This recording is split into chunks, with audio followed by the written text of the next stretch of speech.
day 25, December 2nd.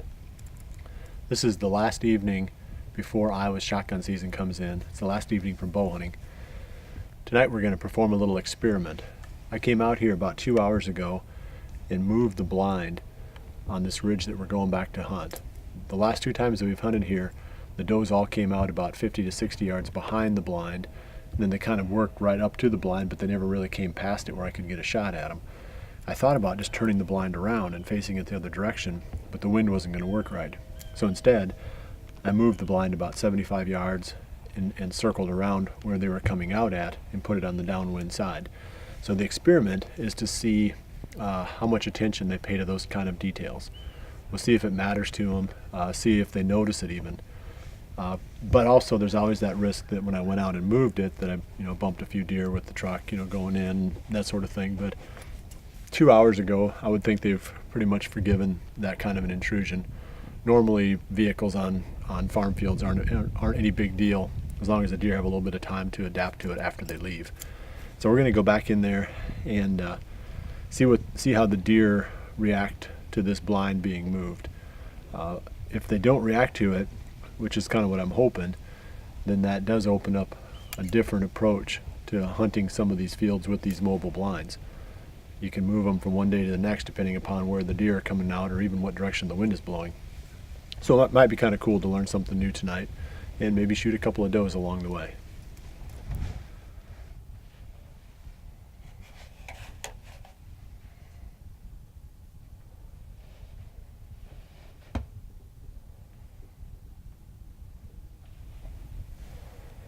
We've got an answer to our experiment. The deer definitely didn't care that I had moved the blind down here, but they didn't like, it was either my ground scent, because I was wearing my tennis shoes and a pair of sweatpants, so they could have picked up where I got out of the truck and, unhooked the blind and then leveled everything. But one of them got right next to the blind and took off running and spooked the rest of them. So it didn't work out for me, but they definitely didn't care one bit about the fact that I had moved this blind. They didn't pick up on that at all. So that's a good piece of information to know. In the future, if you've got a blind that's portable like this, once they accept that blind in a certain field, you can move it around in that field, and you can sort of modify where you've got it based on where the deer are coming out.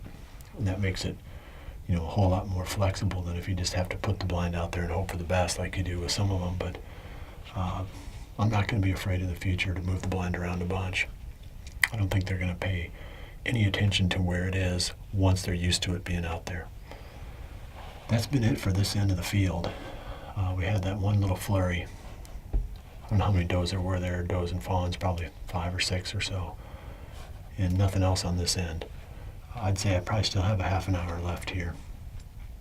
I don't know if I've got that much camera light, but I've probably got that much legal shooting time.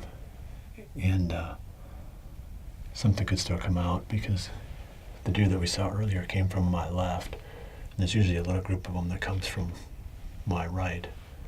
And they haven't come out yet. But there's a chance that they knew we were here too or something like that. But there's still some hope that we may have a couple more close encounters before the evening's over.